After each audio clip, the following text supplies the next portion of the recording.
ಕುತೂಹಲದ ಮೊಟ್ಟೆ ಹೊಡೆದಿದೆ, ಮಾತುಕತೆ ವಿಫಲವಾಗಿದೆ, ಮತ್ತೆ ಜಗತ್ತು ಯುದ್ಧ ಭೀತಿಯಲ್ಲಿದೆ. ಆದರೆ ಈ ಜಗತ್ತಿನ ಗಮನ ಸೆಳೆದಿರೋದು ಇರಾನಿನ ನಿಯೋಗ. ಈ ಮಾತುಕತೆಗೆ ಅದು ಎಂಥ ತಯಾರಿಯನ್ನು ನಡೆಸಿತ್ತು ಅನ್ನೋದಕ್ಕೆ ಈ ನಿಯೋಗದ ಉಡುಪುಗಳು ಮತ್ತು ಚಟುವಟಿಕೆಗಳೇ ಸಾಕ್ಷಿ.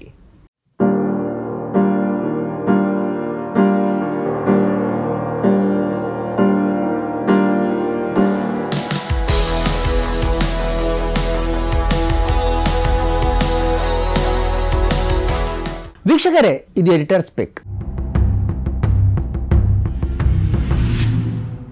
ಈ ಮಾತುಕತೆಗೆ ಇರಾನ್ 71 ಮಂದಿಯ ನಿಯೋಗವನ್ನು ಕಳುಹಿಸಿಕೊಟ್ಟಿತು. ಅದರ ನೇತೃತ್ವವನ್ನು ವಹಿಸಿದ್ದು ಪಾರ್ಲಿಮೆಂಟ್ನ ಸ್ಪೀಕರ್ ಮೊಹಮ್ಮದ್ ಬಾಖರ್ ಗಾಲಿಬಾಫ್. ವಿಶೇಷ ಏನಂದ್ರೆ, ಈ 71 ಮಂದಿ ಒಂದೇ ರೀತಿಯ ಉಡುಪನ್ನು ಧರಿಸಿದ್ರು, ಕಪ್ಪು ಸ್ಯೂಟ್ ಮತ್ತು ಬಿಳಿ ಶರ್ಟು. ಆದರೆ ಒಬ್ಬರೇ ಒಬ್ಬರ ಕೊರಳಿನಲ್ಲೂ ಟೈ ಇರಲಿಲ್ಲ. ಇದನ್ನು ನೀವು ಫ್ಯಾಷನ್ ಅಂದ್ಕೊಳ್ಬೇಡಿ, ಇದು ಅವರ ರಾಜಕೀಯ ಸಂದೇಶವಾಗಿತ್ತು. 1979ರ ಇರಾನ್ ಕ್ರಾಂತಿಯ ಬಳಿಕ ಉಡುಪಿನಲ್ಲಿ ಈ ಬದಲಾವಣೆಯನ್ನು ತರಲಾಗಿದೆ.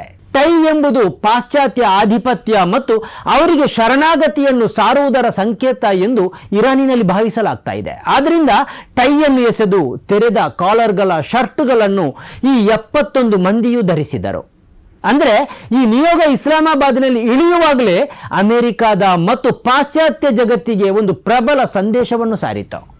ಅದೇನೆಂದರೆ, ಪಾಶ್ಚಾತ್ಯ ನಿಯಮಗಳಿಗೆ ಮತ್ತು ಆಲೋಚನೆಗಳಿಗೆ ನಾವೆಂದೂ ಶರಣಾಗಲ್ಲ ಎಂಬುದೇ ಆ ಸಂದೇಶ.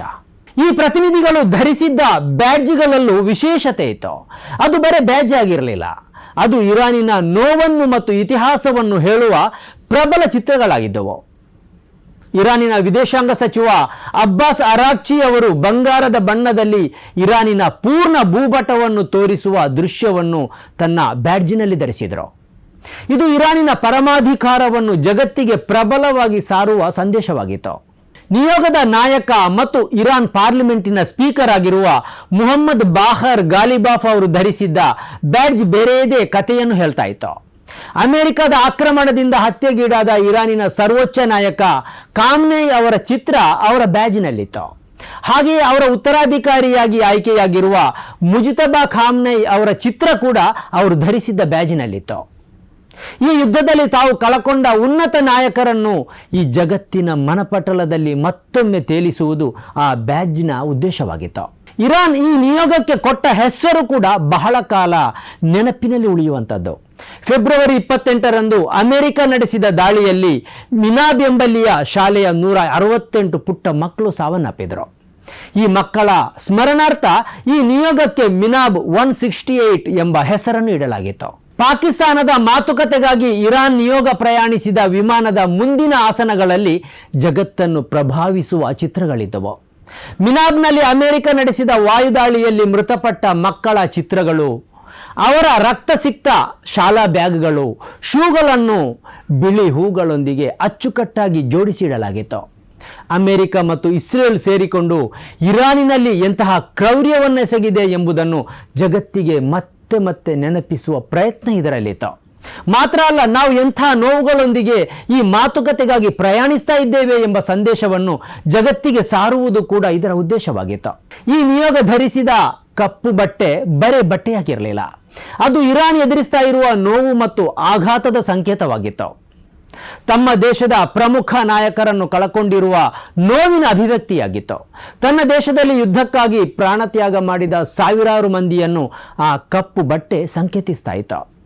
ನಾವು ಬರೇ ವ್ಯಕ್ತಿಯಲ್ಲ ಅಥವಾ ಬರೇ ಒಂದು ನಿಯೋಗ ಅಲ್ಲ, ಅದರ ಬದಲು ಒಂದು ದೊಡ್ಡ ಜನಸಮೂಹದ ಅಷ್ಟೂ ನೋವುಗಳನ್ನು ಪ್ರತಿನಿಧಿಸುವ ತಂಡವಾಗಿದ್ದೇವೆ ಎಂಬುದನ್ನು ತಮ್ಮ ಉಡುಪು ಮತ್ತು ಇತರ ಚಟುವಟಿಕೆಗಳ ಮೂಲಕ ಇರಾನ್ ನಿಯೋಗ ಜಗತ್ತಿನ ಮುಂದೆ ಸಾರಿ ಹೇಳಿತು. ಆದರೆ ಈ ನೋವುಗಳ ಆಳ ಮತ್ತು ಅಗಲವನ್ನು ತಿಳಿದಿಲ್ಲದ ಅಮೆರಿಕದ ನಿಯೋಗ ಸಾದಾಸೀದಾ ವ್ಯಾಪಾರಿಗಳಂತೆ ಮತ್ತು ಪ್ರಯಾಣಿಕರಂತೆ ಪಾಕಿಸ್ತಾನದಲ್ಲಿ ಬಂದಿಳಿಯಿತು. ಜಗತ್ತಿಗೆ ಹೇಳೋದಕ್ಕೆ ಅವರಲ್ಲಿ ಏನೂ ಇರಲಿಲ್ಲ, ಯಾಕಂದರೆ ಅವರು ಪ್ರತಿನಿಧಿಸ್ತಾ ಇದ್ದದ್ದು ಕ್ರೌರ್ಯವನ್ನು ಮಾತ್ರ. ಅವರ ಬಳಿ ನ್ಯಾಯ ಇರಲಿಲ್ಲ, ಸತ್ಯ ಇರಲಿಲ್ಲ, ಬರೇ ದರ್ಪ, ದಬ್ಬಾಳಿಕೆ ಮತ್ತು ಅಹಮಷ್ಟೇ ಇತ್ತು. ಸ್ನೇಹಿತರೆ, ನಿಮ್ಮ ಅದ್ಭುತ ಬೆಂಬಲದಿಂದ ಸನ್ಮಾರ್ಗ ನ್ಯೂಸ್ ಚಾನೆಲ್ ಈಗ 2 ಲಕ್ಷ ಸಬ್ಸ್ಕ್ರೈಬರ್ಗಳನ್ನು ದಾಟಿದೆ. ಇದು ನಮ್ಮ ಯಶಸ್ಸಲ್ಲ, ಇದು ನಿಮ್ಮ ಯಶಸ್ಸು. ನಮ್ಮ ಮುಂದಿನ ಗುರಿ 4 ಲಕ್ಷ. ಇದು ಕಷ್ಟವಲ್ಲ. ನೀವು ಮಾಡಬೇಕಾದದ್ದು ಸಿಂಪಲ್.